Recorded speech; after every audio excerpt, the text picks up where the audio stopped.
Hello friend, last લેક્ચરની અંદર આપણે બે તાર ઉપર કેવી રીતે બળ લાગે, એક તાર ઉપર કેવી રીતે બળ લાગે, ચુંબકીય ક્ષેત્રની અંદર કોઈ પ્રવાહધરિત તાર હોય તો એના ઉપર કેમ બળ લાગે, આ વસ્તુનો આપણે ડિટેલની અંદર ચર્ચા કરી હતી. એના થોડા પ્રોબ્લેમ્સ છે એ સોલ્વ કરેલા. આજે ખૂબ જ મહત્વનો ઇન્ટરેસ્ટિંગ પોઈન્ટ આપણે આજે સ્ટડી કરવાનો છે અને એ છે ગતિમાન વિદ્યુતભાર પર ચુંબકીય બળ. બહુ જ ઇમ્પોર્ટન્ટ પ્રોબ્લેમ છે, ખાસ ધ્યાન રાખજો, નોટ પેન કાઢી લ્યો, મારી સાથે સાથે કામ કરજો. ઇમ્પોર્ટન્ટ કોન્સેપ્ટ અહીંયા હું થોડાક લખાવાનો છું જે ટેક્સ્ટ બુકમાં નથી, પણ જે તમને ક્યાંક ને ક્યાંક પ્રોબ્લેમ સોલ્વ કરવા માટે ઉપયોગી થશે. શરૂ કરીએ આપણે. મિત્રો, આપણે એક આ મુદ્દો છે એ સ્ટડી કરી ગયા છીએ.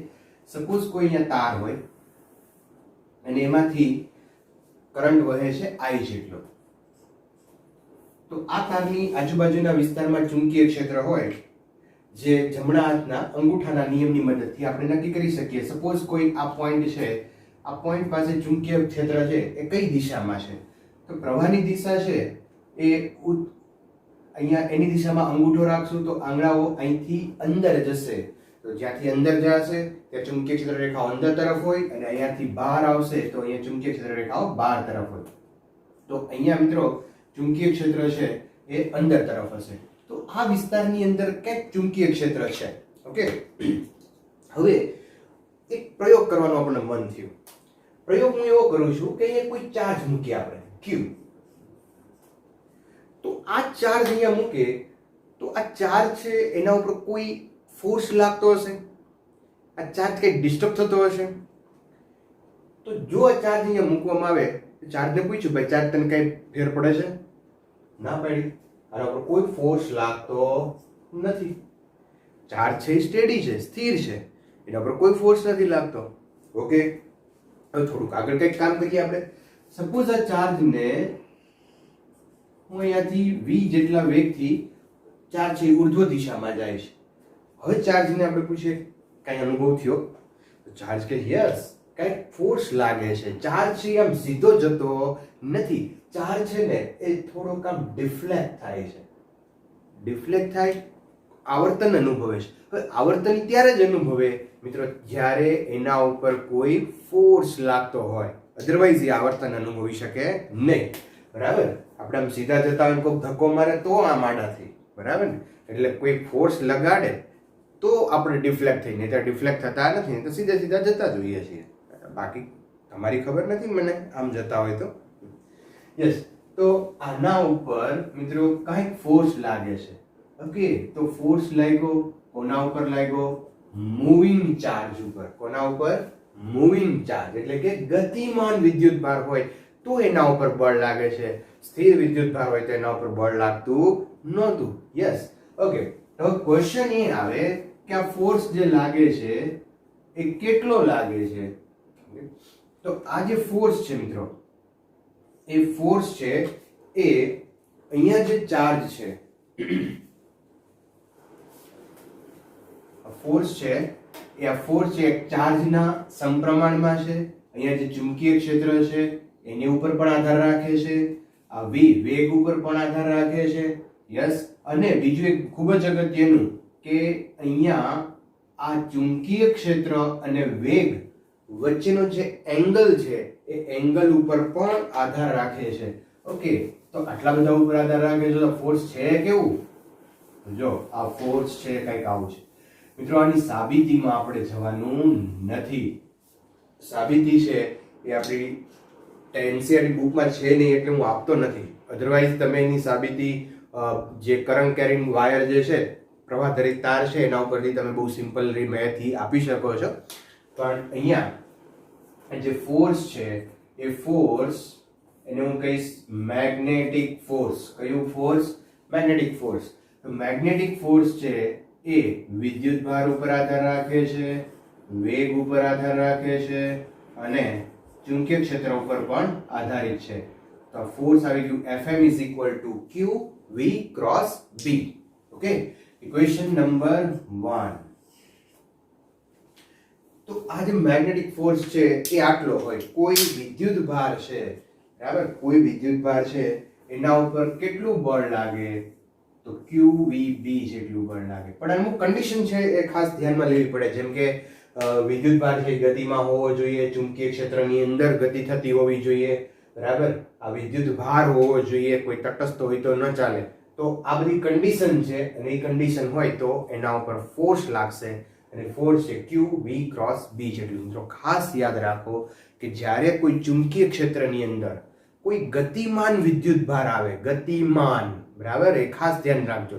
ગતિમાન વિદ્યુત ભાર આવે તો એના ઉપર બળ લાગે લાગે ને લાગે. કેટલું લાગે? QV ક્રોસ B જેટલું લાગે. સપોઝ અહીંયા કોઈ ચાર્જ છે, એની વેલોસિટી આ ડિરેક્શનમાં છે, ચાર્જ છે એ v વેગથી આમ જાય છે. અહીંયા મેગ્નેટિક ફિલ્ડ છે B. બેયના જે આ બે સદિશો બતાવ્યા છે, બેયના પૂછ છે અહીંયા ભેગા થયા છે અને એની વચ્ચેનો આ એંગલ છે થીટા. V અને B વચ્ચેનો એંગલ છે થીટા. અચ્છા, આપણને ખ્યાલ છે કે ક્રોસ પ્રોડક્ટ છે, ક્રોસ પ્રોડક્ટ એટલે sin થીટા આવશે, બરાબર. જો અને આમ પણ લખી શકાય મેગ્નેટિક ફોર્સ, એનું મૂલ્ય છે QVB sin થીટા, જ્યાં મિત્રો થીટા એ V અને B વચ્ચેનો એંગલ છે. V અને B વચ્ચેનો કોણ છે. થીટા છે એ કોની વચ્ચેનો ખૂણો છે? V અને B વચ્ચેનો ખૂણો છે. તો મિત્રો ખાસ યાદ રાખશું, જ્યારે થીટા ઇઝ ઇક્વલ ટુ 90 હોય ત્યારે મેગ્નેટિક ફોર્સ છે એ QVB હોય sin 90, that is 1. તો આ જે છે એ મેક્સિમમ ફોર્સ છે QVB. મેક્સિમમ ફોર્સ કેટલું લાગે? QVB જેટલું લાગે. ક્યારે લાગે? કે જ્યારે ચુંબકીય ક્ષેત્રમાં કોઈ વિદ્યુત ભાર ગતિ કરતો હોય તો જ લાગે, નહીંતર આ ફોર્સ લાગશે નહીં, બરાબર. પછી ક્યારની આપણે એક જ વાત કરી, નહીં લાગે નહીં લાગે. ક્યારે ક્યારે ન લાગે એની આપણે વાત કરી લઈએ, કન્ડિશન જોઈ લઈએ કે ક્યારે ક્યારે ન લાગે. ઓકે, જો તો F ઇઝ ઇક્વલ ટુ 0 ક્યારે થાય? તો પહેલી વાત કે ધારો કે ચાર્જ 0 હોય, Q ઇઝ ઇક્વલ ટુ 0 હોય. Q ઇઝ ઇક્વલ ટુ 0 નો અર્થ શું થાય? કે કોઈ તટસ્થ કણ છે, ન્યુટ્રોન છે. ન્યુટ્રોન છે એ ચુંબકીય ક્ષેત્રની અંદર ગતિ કરતો હોય તો એના ઉપર ફોર્સ નહીં લાગે, કારણ કે એને કોઈ વિદ્યુત ભાર નથી એની પાસે. ચાર્જ છે એ 0 છે. તો ન્યુટ્રોન ઉપર તટસ્થ કણ છે, એના ઉપર કોઈ બળ નહીં લાગે. તો Q 0 હશે એટલે કે વિદ્યુત ભાર 0 હશે તો ફોર્સ પણ 0 હશે. બીજું, જો V 0 હોય એટલે કે કણ સ્થિર હોય, અહીંયા ચુંબકીય ક્ષેત્ર છે પણ એની અંદર કોઈ વિદ્યુત ભાર આમને પડ્યો જ છે શાંતિથી, તો એ પડ્યો જ રહેશે, એના પર કોઈ બળ લાગશે નહીં. તો V 0 હોય ત્યારે પણ ફોર્સ 0 હશે. અચ્છા, B 0 હોય, B 0 હોય તો 0 જ હોય, ચુંબકીય ક્ષેત્ર જ નથી તો બળ શેનું લાગે, બરાબર. મેગ્નેટિક ફોર્સ 0 હશે જ્યારે B 0 હશે. બહુ જ અગત્યની વાત, ત્રીજી વાત, કે જ્યારે theta is equal to 0 or 180 degree હોય, theta is equal to 0 અથવા તો 180 ડિગ્રી હોય ત્યારે પણ ફોર્સ 0 હશે. સપોઝ મેગ્નેટિક ફિલ્ડ આ ડિરેક્શનમાં છે અને કોઈ ચાર્જ છે એ આ ડિરેક્શનમાં જાય, સેમ ડિરેક્શન, તો આના ઉપર મેગ્નેટિક કોઈ ચાર્જ ઉપર મેગ્નેટિક ફોર્સ કેટલો હશે? 0. જો મેગ્નેટિક ફિલ્ડ આ ડિરેક્શનમાં છે અને ચાર્જ છે એ અપોઝિટ ડિરેક્શનમાં જાય છે તો પણ મેગ્નેટિક ફોર્સ છે એ 0 હશે, ઓબ્વિયસલી 0 હશે. તો આ વસ્તુ ખાસ ધ્યાન રાખજો. Theta is equal two 0 or theta is equal to 180 degree, then magnetic force became 0. Okay, yes. ચાલો હવે પ્રશ્ન એ થાય, બહુ મોટો અગત્યનો પ્રશ્ન થાય છે. હવે પ્રશ્ન શું થાય છે કે આ જે ફોર્સ લાગે છે એ કઈ ડિરેક્શનમાં લાગશે, એની દિશા કઈ છે? તો બહુ જ ઇમ્પોર્ટન્ટ વસ્તુ અહીંયા આપણે શીખશું કે બળની દિશા. હવે બળની દિશા બે રીતે આપણે નક્કી કરી શકીએ. એક તો ક્રોસ પ્રોડક્ટ છે, અહીંયા તમે જોઈ શકો છો QV cross B. Cross product હોય ત્યારે ત્યારે જે બળ છે મિત્રો, આપણે ભણી ગયા છે ધોરણ 11 ની અંદર, તમને યાદ હશે, જે બળ છે, મેગ્નેટિક ફોર્સ છે, એ v ને લંબ હશે. હા, પરિણામી બળ મેગ્નેટિક ફોર્સ છે એ b ને લંબ હશે. હા, કારણ કે આ ક્રોસ પ્રોડક્ટ છે. ક્રોસ પ્રોડક્ટ હોય ત્યારે જે પરિણામી જે સદિશ છે એ આ બંને સદિશને લંબ હોય. a cross b = ab sin θ હોય તો જે પરિણામી સદિશ છે એ a ને લંબ હોય, b ને લંબ હોય અને હજી સમતલને પણ લંબ હોય. બરાબર, fm લંબ સમતલ. આ સમતલ કોનું? v અને b થી બનતું. આ બધાયને લંબ હશે. તો હવે ખરેખર લેવી કઈ દિશા આપણે? v ને લંબ, b ને લંબ, સમતલ ને લંબ, હા બધાયને લંબ. કઈ દિશા લેવાની છે એ જોઈએ આપણે. તો અહીંયા ક્રોસ પ્રોડક્ટ છે તો તમે રાઈટ હેન્ડ સ્ક્રૂ રૂલ, જમણા હાથના સ્ક્રૂનો નિયમ છે, અહીંયા તમે લાગુ પાડી શકો. બરાબર, સપોઝ અહીંયા ધારો કે આ વેલોસિટી છે, કોઈ ચાર્જ છે એ આ ડિરેક્શનમાં જાય છે, મેગ્નેટિક ફિલ્ડ આ ડિરેક્શનમાં આપેલું છે. બરાબર, તો બેયની પૂંછ જ્યાં ભેગી થતી હોય, બેયની પૂંછ, બેયના પૂંછડા અહીંયા ભેગા થાય છે. યસ, ટેલ અહીંયા ટેલ થાય છે. જો તો બેયની ટેલ જ્યાં ભેગી થતી હોય ત્યાં જમણા હાથનો સ્ક્રૂ મૂકો. આ મૂકી દીધો. હવે એને ફેરવવાનો. કેમ ફેરવવાનો? તો કે v ક્રોસ b છે ને અહીંયા, તો v થી b ફેરવો, આ ડિરેક્શનમાં ફેરવો. અચ્છા, આ ડિરેક્શન એટલે કઈ થાય? Anti clockwise. કઈ ડિરેક્શન થશે? Anti clockwise. તો એન્ટી ક્લોકવાઇઝ ડિરેક્શનમાં ફેરવો તો સ્ક્રૂ છે એ ઓબ્વિયસલી બહાર આવે. ક્યાં આવે? બહાર આવે. તો અહીંયા મેગ્નેટિક ફિલ્ડની જે ડિરેક્શન છે, સોરી જે ફોર્સની ડિરેક્શન છે એ ક્યાં હશે? આ રીતે છે, સમતલને લંબ. અને v ને લંબ ને b ને લંબ. તમે જોઈ શકો છો અહીંયા કે આ v ને લંબ છે, b ને લંબ છે અને આ સમતલને પણ લંબ છે. સપોઝ તમે અહીંયા કોઈ એક આ રીતે સમતલ લ્યો, એની અંદર આ v છે, આ b છે, તો મેગ્નેટિક ફોર્સ આમ હશે, v ને અને b ને લંબ. ત્રિપરિમાણમાં આપણે વિચારીએ છીએ. બરાબર, મેગ્નેટિક ફોર્સ છે v ને અને b ને લંબ હશે. આ થઈ સિમ્પલ મેથડ કે જે ક્રોસ પ્રોડક્ટ હોય તો તમે બીજી કોઈ રૂલ્સ વાપરવાની જરૂર નથી, આ રીતે તમે કરી શકો. અચ્છા, પણ આપણે જે કાયમ માટે જેનો યુઝ કરશું એ છે મેજિકલ પામ રૂલ. શું છે? Magical palm rule. મેજિકલ કહી, મેજિક એટલા માટે છે કે બહુ મજાનો નિયમ છે. પામ રૂલ તો એક વખત આપણે એનો યુઝ કરી ગયા છીએ, અહીંયા ફરીવાર યુઝ કરવાનો છે પામ રૂલનો. ફોર્સ માટે જ આપણે પામ રૂલ યુઝ કરેલો છે. અહીંયા પણ ફોર્સની ડિરેક્શન ફાઇન્ડ કરવા માટે આપણે પામ રૂલ યુઝ કરશું. તો જો પામ રૂલ શું કહે છે, જો સપોઝ અહીંયા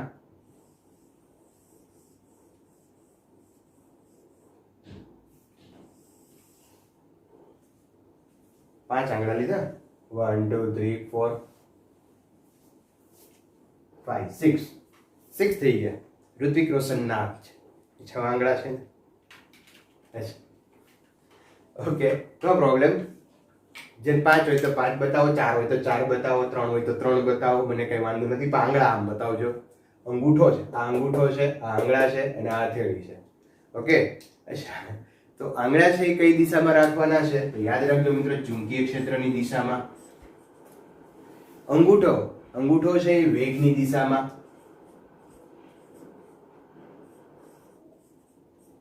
અથવા હું બીજું એક લખું અહીંયા, ધન વિદ્યુત ભારની ગતિ.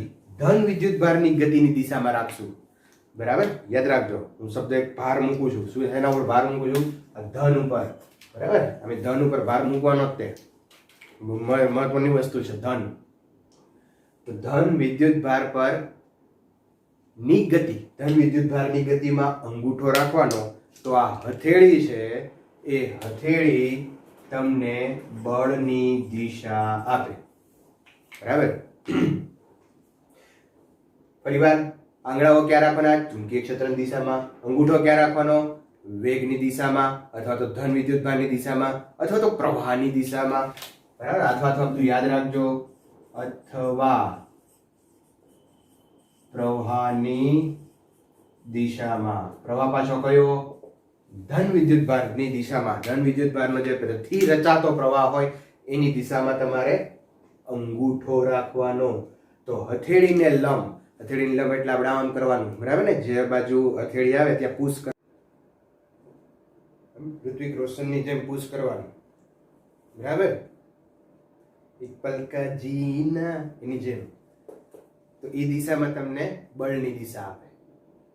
હથેળીને પુશ કરશો એ દિશા બળની હશે. કેવી રીતે આપણે ચેક કરીએ? એક એક્ઝામ્પલ લઈએ. ચાલો, અહીંયા ચુંબકીય ક્ષેત્ર તમે જોઈ શકો કે પુસ્તકના પાનાની અંદર જતી દિશામાં છે. ચુંબકીય ક્ષેત્ર છે પુસ્તકના પાનાની અંદર જતી દિશામાં છે. અહીંયા કોઈ એક વિદ્યુતભાર છે. વિદ્યુતભાર છે એ ધારો કે જમણી તરફ વિવેગથી ગતિ કરે છે. તો મને કહેશો કે આ વિદ્યુતભાર ઉપર બળ કઈ દિશામાં લાગે? ઝડપથી વિડીયો પોઝ કરો અને આના ઉપર બળ કઈ દિશામાં લાગે એ કયો. ઉપર તરફ, નીચે તરફ, જમણી તરફ કે ડાબી તરફ? જલ્દી કહો, કોમેન્ટ કરો મને. Okay, yes. તો જો પામ રૂલનો યુઝ કરું, ચુંબકીય ક્ષેત્ર ક્યાં છે? અંદર તરફ. તો આંગળાઓ ક્યાં રાખવાના? અંદર તરફ. આંગળા અંદર તરફ રાખ્યા. પ્રવાહની વેગ છે, ધન વિદ્યુત પ્રવાહની ગતિ અથવા તો વેગની ગતિની દિશામાં અંગૂઠો રાખો. તો આંગળા અંદર, અંગૂઠો આમ કરશું. અંગૂઠો ક્યાં રાખવાનો? વેગની દિશામાં. તો બળ ક્યાં લાગશે? પુશ કરો. ઋત્વિક રોશન પાછો યાદ આવવો જોઈએ. તો બળ આના ઉપર ઉર્ધ્વ દિશામાં લાગે, બરાબર? ચાલો, હજી એક આપું છું. ફરી પાછો વિડીયો પોઝ કરીને ટ્રાય કરજો, મને ઝડપથી કોમેન્ટ કરો. સપોઝ અહીંયા મેગ્નેટિક ફિલ્ડ છે એ પુસ્તકના પાનાની બહાર આવતી દિશામાં છે, ઓકે?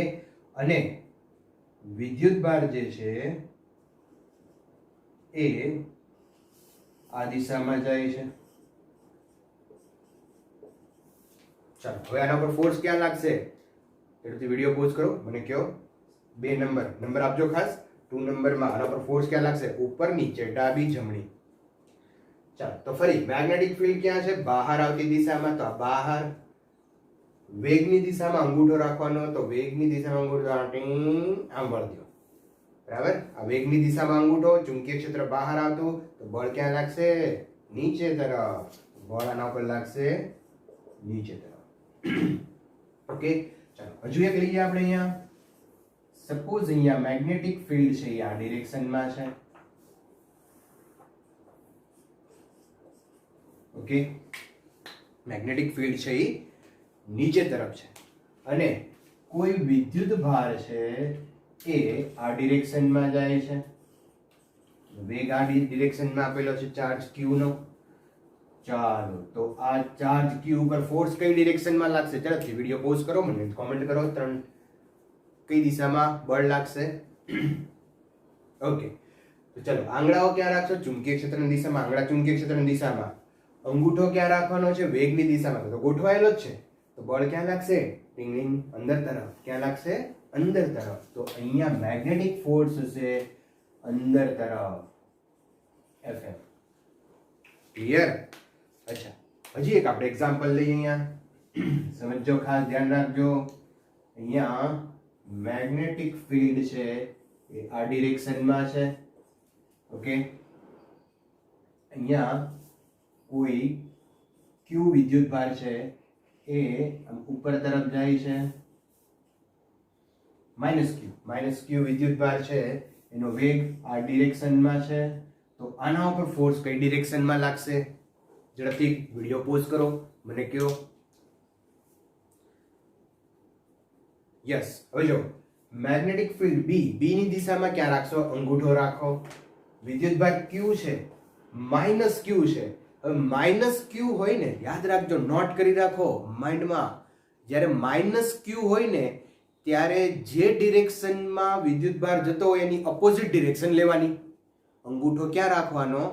જે ડિરેક્શનમાં પોઝિટિવ ચાર્જ જતો હોય, સોરી, નેગેટિવ ચાર્જ જતો હોય એની ઓપોઝિટ ડિરેક્શનમાં અંગૂઠો રાખવાનો.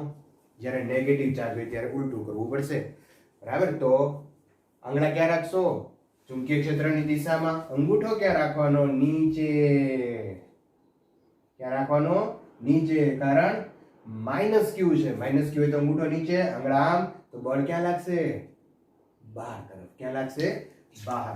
તો આ ચાર્જ ઉપર મેગ્નેટિક ફોર્સ છે એ બહાર તરફ હશે, આ ડિરેક્શનમાં. સમજાય છે? તો નેગેટિવ ચાર્જ હોય ત્યારે નોટ કરી રાખો.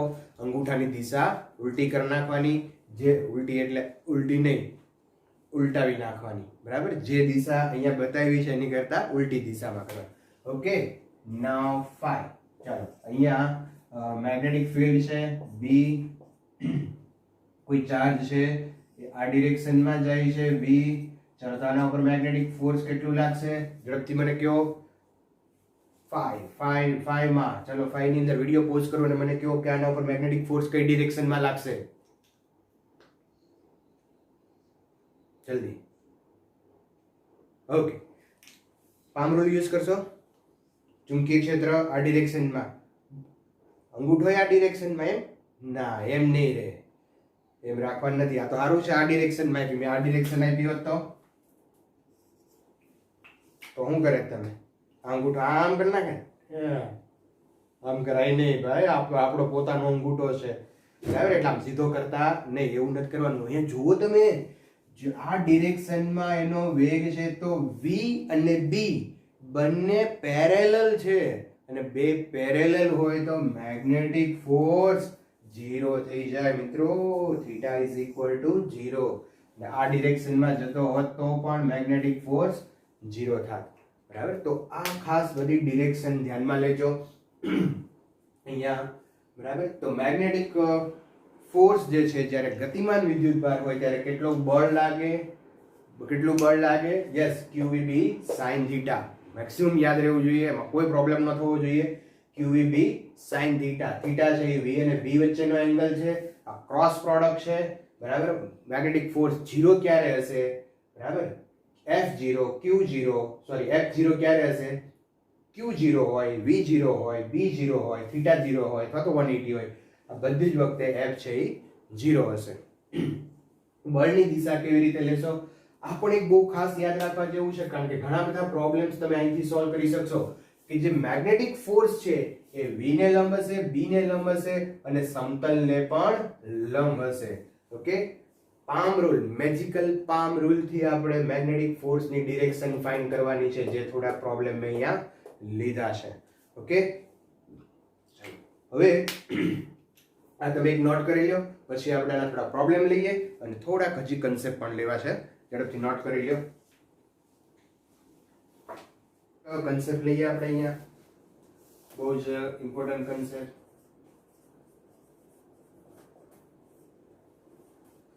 મિત્રો, સપોઝ અહીંયા કોઈ ચાર્જ છે. આ ચાર્જ છે એની વેલોસિટી આ ડિરેક્શનમાં છે. મેગ્નેટિક ફિલ્ડ અહીંયા ધારો કે ઇનસાઇડ છે, ક્રોસ મેગ્નેટિક ફિલ્ડ ઇનસાઇડ છે. બરાબર. ચાર્જ છે આ ડિરેક્શનમાં છે, તો એના પર ફોર્સ ક્યાં લાગશે? ઉપર તરફ. ચુંબકીય ક્ષેત્રની દિશામાં આંગળા v, વેગ છે એ અંગૂઠો છે એ વેગની દિશામાં રાખશો આ રીતે, તો બળ છે એ ઉપર તરફ લાગશે. પછી મેગ્નેટિક ફોર્સ છે અહીંયા ઉપર તરફ લાગે છે. અચ્છા, તો જે ચાર્જ છે એના ઉપર ફોર્સ લાગે છે, આ ડિરેક્શનમાં એ મોશનમાં છે, તો વર્ક કેટલું થતું હશે? કેટલું કાર્ય થાય? તો અહીંયા જે કાર્ય છે મિત્રો, જે દિશામાં કણ ગતિ કરે છે એ વેગ છે, એ જ દિશામાં એનું સ્થાનાંતર હશે. બરાબર. તો સ્થાનાંતર આ દિશામાં હશે ds.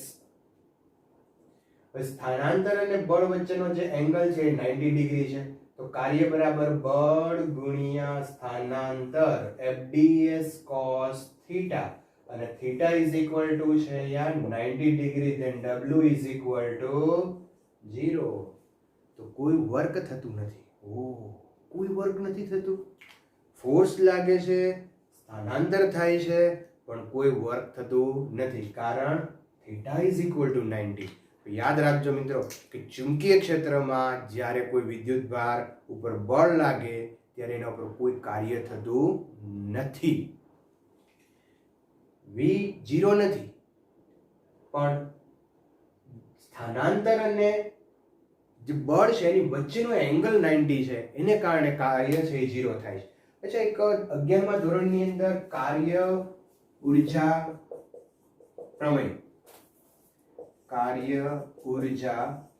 પ્રમેય આપણે શીખી ગયા. W બરાબર ડેલ્ટા કે, W ઇઝ ઇક્વલ ટુ 0 છે, then ડેલ્ટા કે ઇઝ ઇક્વલ ટુ 0. ડેલ્ટા કે એટલે ગતિ ઉર્જામાં જે ફેરફાર છે એ 0 થાય છે.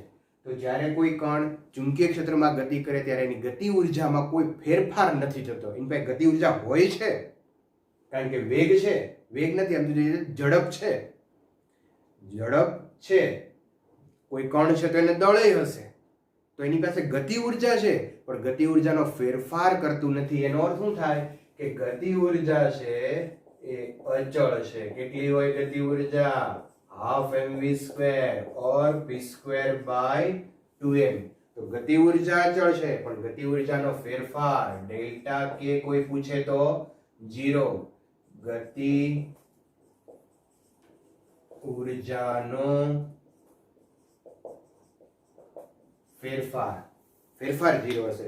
સપોઝ કોઈ કણ છે, ધારો કે આ કોઈ ચુંબકીય ક્ષેત્રમાં કોઈ કણ આ રીતે ગતિ કરે છે, તો એ હાફ સર્કલ પૂરું કરે ત્યારે એની ગતિ ઉર્જામાં થતો ફેરફાર કેટલો?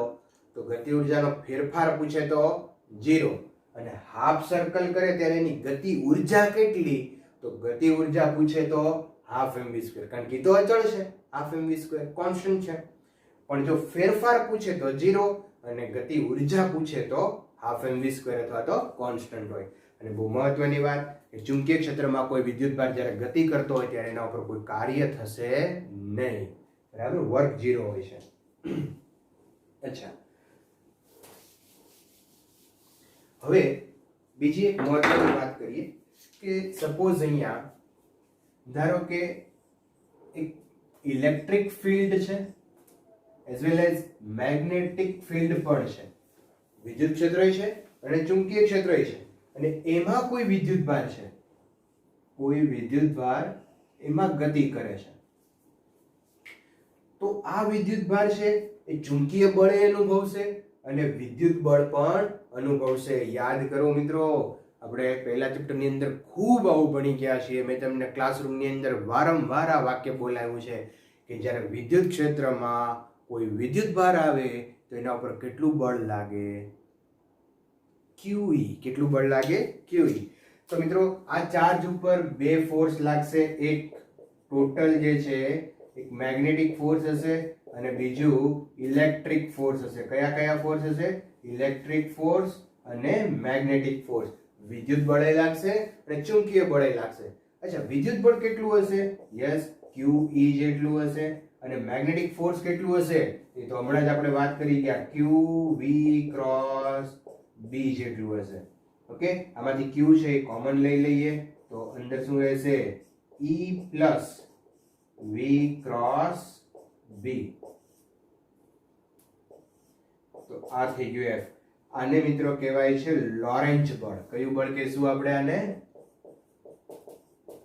લોરેન્ચ બળ. લોરેન્ચ બળ છે જેમાં મેગ્નેટિક ફોર્સ છે અને ઇલેક્ટ્રિક ફોર્સ પણ છે.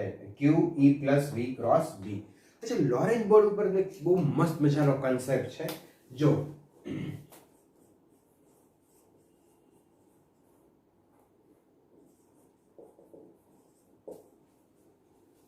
સપોઝ હું ફોર્સ છે એ હું 0 લઈ લઉં. 0 એટલે સમજો કે કોઈ ચાર્જ છે, વિદ્યુતભાર છે, એ ચુંબકીય ક્ષેત્રમાં ગતિ કરે છે એટલે એનો વેગ 0 નથી. કોઈ વિદ્યુતભાર જ ગતિ કરે છે એટલે ચાર્જ પણ 0 નથી. લંબ રૂપે ગતિ કરે છે એટલે થીટા પણ 0 નથી. તો પણ એના ઉપર ફોર્સ નથી લાગતું. ઓહો, સમજો, વેગ છે, વિદ્યુત ભાર પણ છે, થીટા 0 નથી ને 180 નથી, 180 નથી, તોય એના ઉપર ફોર્સ નથી લાગતો. તો એવી કઈ પરિસ્થિતિ હશે? વિદ્યુત ક્ષેત્ર, સમજો, વિદ્યુત ક્ષેત્ર એ કેવી રીતે એમાં હશે કે જેથી કરીને એના ઉપર ટોટલ ફોર્સ છે 0 થઈ જાય? તો કેવી રીતે થાય જો સમજો. અહીંયા આની અંદર હું F = 0 લઈ લઉં. ઇક્વેશન નંબર 2 સમીકરણ 2 પરથી 0 = q E plus V cross B. Okay, ચાલો તો આના પરથી લખી શકાય E is equal to minus V cross B.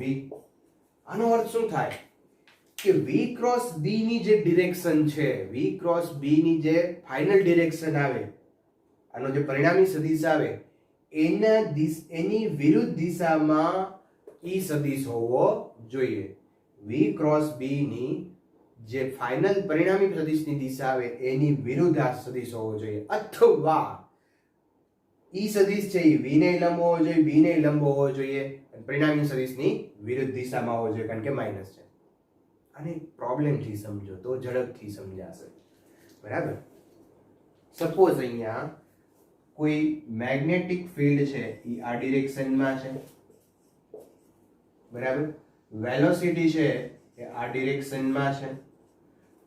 તો ચાર્જ ઉપર અહીંયા ધારો કે +q ચાર્જ છે, તો આ +q ચાર્જ ઉપર ફોર્સ કઈ ડિરેક્શનમાં લાગશે? તો જો ચુંબકીય ક્ષેત્રની દિશામાં આંગળા રાખો, વેગની દિશામાં અંગૂઠો રાખો, તો બળ ક્યાં લાગશે? અંદર તરફ. બળ ક્યાં લાગશે? અંદર તરફ. હવે જો વિદ્યુત ક્ષેત્ર છે એ બહાર તરફ હોય, વિદ્યુત ક્ષેત્ર બહાર એટલે વિરુદ્ધ દિશા થઈ ગઈ. જો બહાર તરફ હોય વિદ્યુત ક્ષેત્ર, આમ બહાર તરફ હોય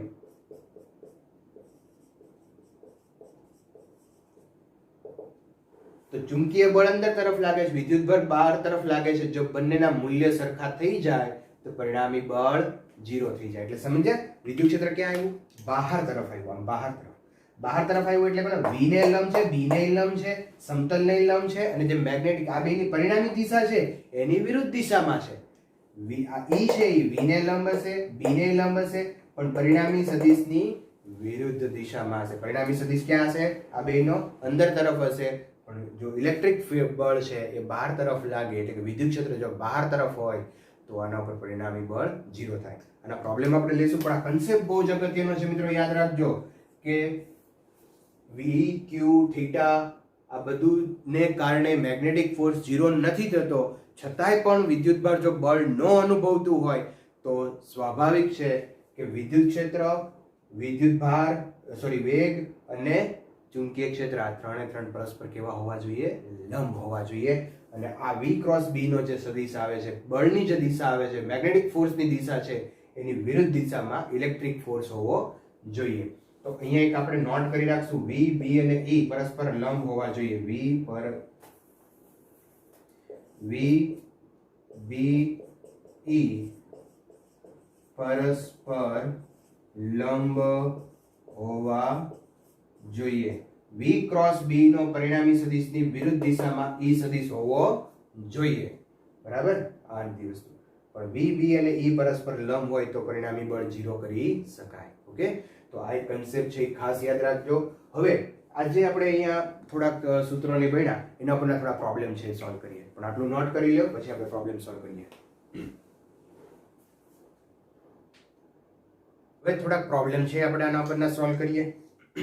જો ફર્સ્ટ પ્રોબ્લેમ છે પરીક્ષણ વિદ્યુતભાર 1.6, પરીક્ષણ વિદ્યુતભાર 1.6 into 10⁻⁻19 કુલમ, ચુંબકીય ક્ષેત્ર B is equal to 2I cap plus 3J cap weber પર મીટર સ્ક્વેર માં વેગ V is equal to 2I cap plus 3J cap metre per second થી ગતિ કરે છે તો પરીક્ષણ વિદ્યુતભાર પર લાગતું ચુંબકીય બળ કેટલું? તો અહીંયા મેગ્નેટિક ફોર્સ આપણને ફાઇન્ડ કરવાનો કીધો છે. મિત્રો અહીંયા તમે જોઈ શકો કે પહેલી વાત એ છે કે મેગ્નેટિક ફોર્સ અહીંયા B છે, V છે, Q છે. તો magnetic force F is equal to Q V cross B. આના ઉપરથી કરી શકાય. હવે V ની અને B ની ડિરેક્શન તમે જો 2i cap plus 3j cap 2i cap plus 3j cap, એટલે V અને B ની બેની ડિરેક્શન સેમ છે. V is parallel to B. So theta is equal to 0. Then F is equal to 0. Magnetic force became 0. 0 થઈ જશે, અહીંયા કોઈ force લાગશે નહીં. ઓકે, સપોઝ હું અહીંયા થોડોક ચેન્જ કરું કે અહીંયા આપણે ચેન્જ કરીએ કે ધારો કે જે વેલોસિટી છે એ 2i cap plus 3k cap છે, બરાબર? તો બળ લાગશે? હા, તો બળ લાગશે, કારણ કે અહીંયા k કેપ આવ્યું. તો બળ કેવી રીતે ફાઇન્ડ કરશો? તો મિત્રો અહીંયા ફોર્સ ફાઇન્ડ કરવા માટે તમે જોઈ શકો કે આ V ક્રોસ B છે. તો ક્રોસ પ્રોડક્ટ કેવી રીતે કરશો? ક્રોસ પ્રોડક્ટ કરવા માટે નિશ્ચાયક 11મું ધોરણ યાદ કરો, નિશ્ચાયક લેવો પડશે, બરાબર? તો પહેલા હું અહીંયા V ક્રોસ B છે એ ફાઇન્ડ કરી લઉં. નિશ્ચાયક તમને યાદ છે, આમાં બે ઊભા ઊભા લીટા કરી નાખો. પહેલી રો છે એ I J K ની હશે એકમ સદિશ, બીજી V ની હશે. V ની છે 2, J નથી એટલે 0, K છે 3, પછી B ની આવશે, B માં અહીંયા 2, 3, K નથી એટલે 0. ચાલો V ક્રોસ B કેવી રીતે લખશો? તો પહેલા I કેપ, આ બેનો ક્રોસ પ્રોડક્ટ 0 મલ્ટીપ્લાય 0 0, 3 મલ્ટીપ્લાય 3 9, આ નિશાની માઈનસ આવશે, માઈનસ J કેપ આવશે એટલે 0 અને અહીંયા આવશે માઈનસ 6 પ્લસ K કેપ માં આવશે અહીંયા 2 3 6 માઈનસ 0. ઓકે, then અહીંયા આવશે minus 9i cap minus minus plus 6j cap plus 6k cap is equal to આવી ગયું V ક્રોસ B. તો V ક્રોસ B આવી ગયું. હવે તમારે ફોર્સ ફાઇન્ડ કરવો છે તો Fm is equal to Q V cross B. તો Q ની વેલ્યુ છે 1.6 into 10 to power minus 19. V cross B લઈ આવ્યા છે minus 9i cap plus 6j cap plus 6k cap. આનો અંદર મલ્ટીપ્લાય કરો એટલે તમને ફોર્સ મળી જાય ન્યૂટન. સિમ્પલ. ઓકે, તો બે વસ્તુ મેં અહીંયા શીખવાડી દીધી. ધ્યાન રાખજો કે જો બંનેના V અને B પેરેલલ હોય તો ફોર્સ 0 થઈ જશે, અને જો V અને B પેરેલલ ન હોય તો નિશ્ચાયકથી પણ તમે આ મેગ્નેટિક ફોર્સ છે ફાઇન્ડ કરી શકો. ઓકે, ચાલો નેક્સ્ટ પ્રોબ્લેમ આપણે લઈએ. બીજો પ્રોબ્લેમ છે અહીંયા 10 to power minus 11 કુલમ વિદ્યુતભાર અને 10 to power minus 7 kg દળ ધરાવતો વિદ્યુતભાર x અક્ષની દિશામાં 10⁸ મીટર પર સેકન્ડના વેગથી જાય છે. 10 to power 8 i cap x અક્ષની દિશામાં જાય છે એટલે આપણે લેશું i cap metre per second. અને y અક્ષની દિશામાં એક સમાન ચુંબકીય ક્ષેત્ર 0.5 ટેસ્લા રાખેલું છે. B ચુંબકીય ક્ષેત્ર છે એ y અક્ષની દિશામાં છે 0.5 j કેપ ટેસ્લા. તો વિદ્યુતભાર પર લાગતું ચુંબકીય બળ કેટલું હશે? મેગ્નેટિક ફોર્સ છે એ ફાઇન્ડ કરવાનું છે. મિત્રો તમે અહીંયા ઓપ્શન જોઈ શકો છો કે 0 છે 5 × 10 to power -4 ન્યૂટન અને z અક્ષની દિશામાં છે, પછી એ જ રીતે x અક્ષની દિશામાં છે કે y અક્ષની દિશામાં છે. તો અહીંયા તમને ખ્યાલ આવી જાય કે મેગ્નેટિક ફોર્સ જે છે એનું મૂલ્ય અને એની દિશા આ બંને વસ્તુ આપણે ફાઇન્ડ કરવાની છે. Okay, yes. તો આપણી પાસે ફોર્મ્યુલા છે. પહેલા આપણે મેગ્નેટિક ફોર્સ નું મૂલ્ય ફાઇન્ડ કરી લઈએ. Q V cross B Fm is equal two, ચાલો Q ચાર્જ આપ્યો છે 10 to power -11, V વેગ આપ્યો છે 10 to power 8 i cap cross B magnetic field આપ્યું છે 0.5 j કેપ. ચાલો અહીંયા I cross J, I cross J that is k, અને અહીંયા હિસાબ કરી લઈએ 10 to power -11 10 to power 8 into 0.5 into k cap, તો અહીંયા થઈ જશે 5 ઇન્ટુ 10 ટુ પાવર થઈ જશે -4 ન્યૂટન ઓર k કેપ ન્યૂટન. અચ્છા, k કેપ મીન્સ શું થશે કે ધન z અક્ષની દિશામાં આ મેગ્નેટિક ફોર્સ છે એ લાગે. બરાબર છે. છતાંય તમે પામ રૂલ નો યુઝ કરી શકો. મેગ્નેટિક ફિલ્ડ છે જે ઉપર તરફ છે, પછી ચુંબકીય ક્ષેત્ર વેગ છે એ x દિશામાં છે, તો આમ તો ઉપર તરફ ફોર્સ લાગશે, ઉપર તરફ ફોર્સ એટલે ધન z દિશા થઈ, બરાબર. તો ધન z x ની દિશામાં લાગે. તો પામ રૂલ થી પણ કરી શકો છો. અહીંયા ક્રોસ પ્રોડક્ટ છે એટલે i ક્રોસ j એટલે k કેપ આવશે, એનાથી પણ થાય. ઓકે, તો નોટ કરી લ્યો. હજુ એક પ્રોબ્લેમ લઈએ આપણે.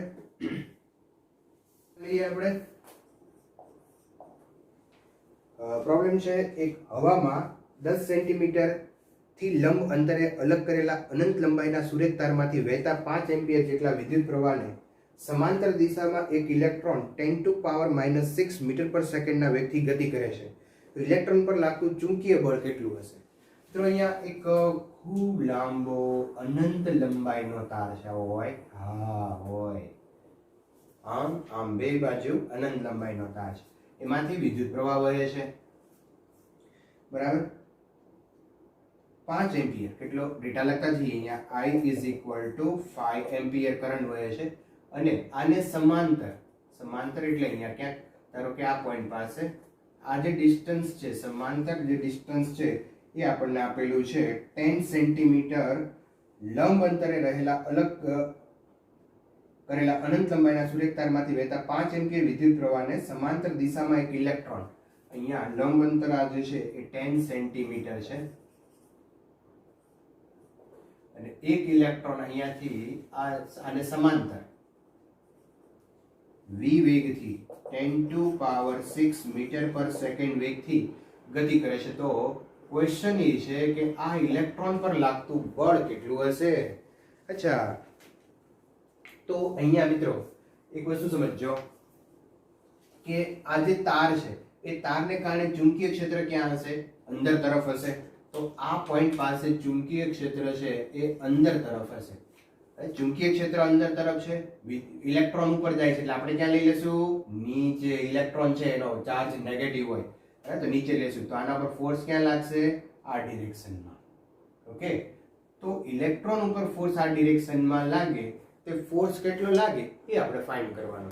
ઓકે, ફોર્સ ફાઇન્ડ કરવું હોય તો આપણી પાસે ફોર્મ્યુલા છે Fm is equal two QV cross B or QVB sin theta.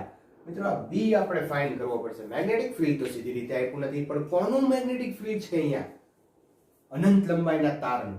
અને અનંત લંબાઈના તાર દ્વારા ઉદ્ભવતું ચુંબકીય ક્ષેત્ર છે B is equal to μ0I upon 2 by y.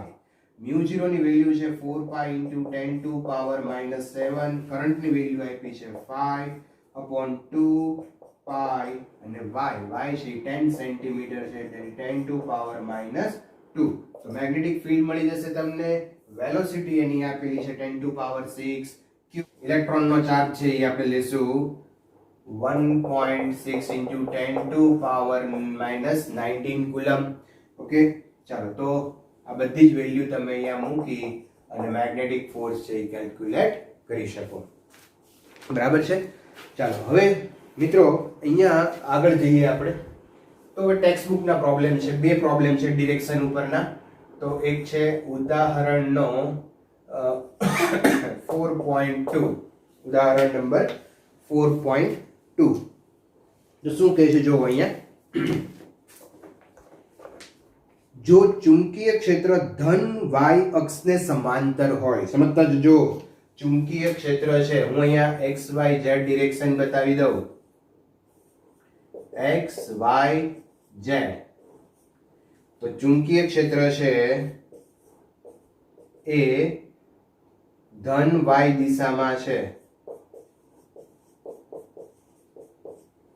બરાબર છે.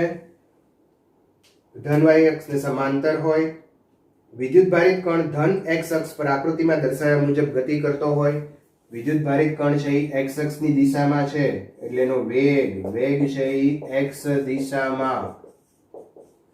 તો અહીંયા ક્વેશ્ચન પૂછ્યો છે એક ઇલેક્ટ્રોન અને બીજું પ્રોટોન પર કઈ દિશામાં લોરેન્જ બળ લાગે. બરાબર, ઇલેક્ટ્રોન એ છે અને પ્રોટોન એ છે. બરાબર, આ વેગ આ ડિરેક્શનમાં છે, ચુંબકીય ક્ષેત્ર આ ડિરેક્શનમાં છે. અહીંયા એક ઇલેક્ટ્રોન છે અને એક પ્રોટોન છે. ઇલેક્ટ્રોનનો ચાર્જ ઋણ છે, પ્રોટોનનો ચાર્જ પ્લસ છે. ચાલો તો હવે ઇલેક્ટ્રોન માટે પહેલા કરીએ તો પામ રૂલ માટે વેગ કઈ દિશામાં ચુંબકીય ક્ષેત્ર કઈ દિશામાં છે? ઉપર તરફ. તો આંગળા રાખો ઉપર તરફ.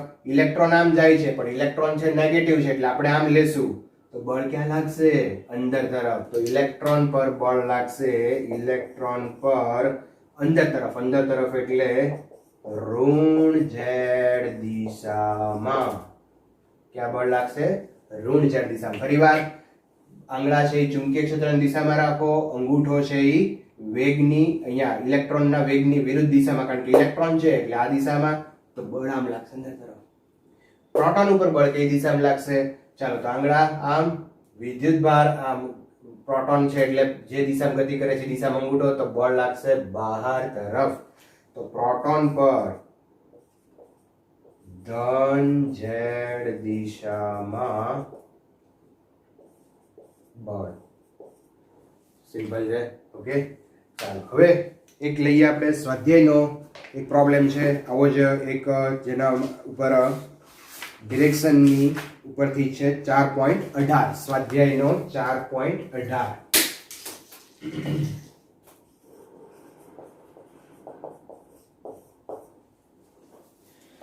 ચાલો તો આમાં શું કહે છે કે એક ચેમ્બરમાં એવું ચુંબકીય ક્ષેત્ર પ્રસ્થાપિત કરેલ છે કે જે જુદા જુદા બિંદુએ જુદું જુદું હોય પરંતુ તેની દિશા એક જ હોય, પૂર્વથી પશ્ચિમ. તો અહીંયા આપણે એક ડિરેક્શન બતાવી દઈએ, ઉત્તર, દક્ષિણ, પૂર્વ, પશ્ચિમ. તો પહેલું મિત્રો અહીંયા એક વસ્તુ કીધી છે કે ચુંબકીય ક્ષેત્ર છે એ અનિયમિત છે, પણ દિશા એની અનિયમિત નથી, મૂલ્ય અનિયમિત છે અને એની દિશા છે પૂર્વથી પશ્ચિમ તરફ. પૂર્વથી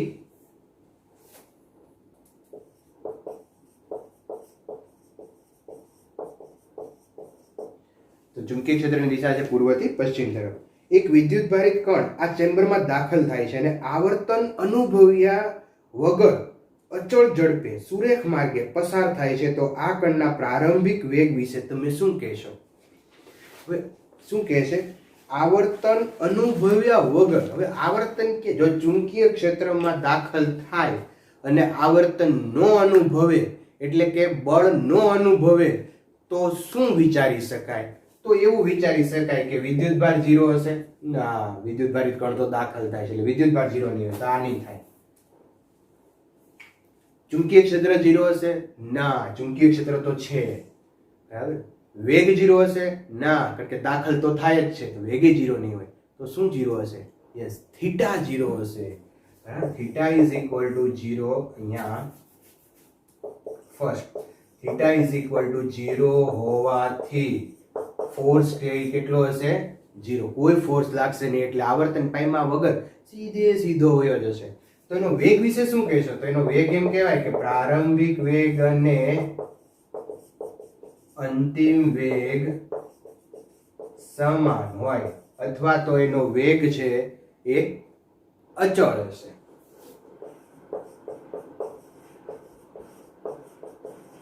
વેગ અચળ. તો પેલું આપણે આવું કહી શકીએ. ચાલો એમાં આગળ આપણને બીજું શું કીધું છે જોઈએ. તો બીજો ક્વેશ્ચન એવો કીધો છે કે તીવ્ર અને અનિયમિત ચુંબકીય ક્ષેત્ર ધરાવતા વાતાવરણમાં ચુંબકીય ક્ષેત્રનું મૂલ્ય અને દિશા જુદા જુદા બિંદુએ જુદા જુદા છે. તેમાં એક વિદ્યુતભાર કણ દાખલ થાય છે અને જટિલ માર્ગે બહાર આવે છે. જો તેને આ વાતાવરણ સાથે કોઈ પણ અથડામણ ન અનુભવ્યું હોય તો શું તેની અંતિમ ઝડપ અને પ્રારંભિક ઝડપ છે એ સમાન હશે? તો મિત્રો અહીંયા અંતિમ ઝડપ અને પ્રારંભિક ઝડપ એ સમાન હશે. શું કામ સમાન હશે? કારણ કે જ્યારે કોઈ વિદ્યુતભારિત કણ અંદર દાખલ થાય ત્યારે એના પર બળ લાગે છે, એટલે બળ લાગવાથી જે એની દિશા છે એ બદલાય છે, ઝડપ બદલાતી નથી. આપણે હમણાં જ ભણ્યા ને કે ગતિ ઉર્જા કેવી હોય? અચળ હોય. ગતિ ઉર્જા અચળ ક્યારે રહે? કે અચળ ક્યારે રહે? કે જ્યારે m અચળ રહે અને v અચળ રહે. v એટલે શું છે? અહીંયા ઝડપ છે. તો ઝડપ કેવી હશે? અચળ હશે. તો અંદર જો મહત્વની વાત છે, હું આને પછીના લેક્ચરમાં એની ખૂબ ચર્ચા કરવાના છે. બહુ ઇન્ટરેસ્ટિંગ પોઈન્ટ છે કે જ્યારે ચુંબકીય ક્ષેત્રમાં દાખલ થાય ત્યારે એના ગતિપથ કેવા હોય એની આપણે ખૂબ ચર્ચા કરવાના છીએ, પણ આવતા લેક્ચરમાં. પણ એક વસ્તુ યાદ રાખજો કે જ્યારે ચુંબકીય ક્ષેત્રમાં દાખલ થાય જો બળ લાગે ને તો એની દિશા બદલાય છે.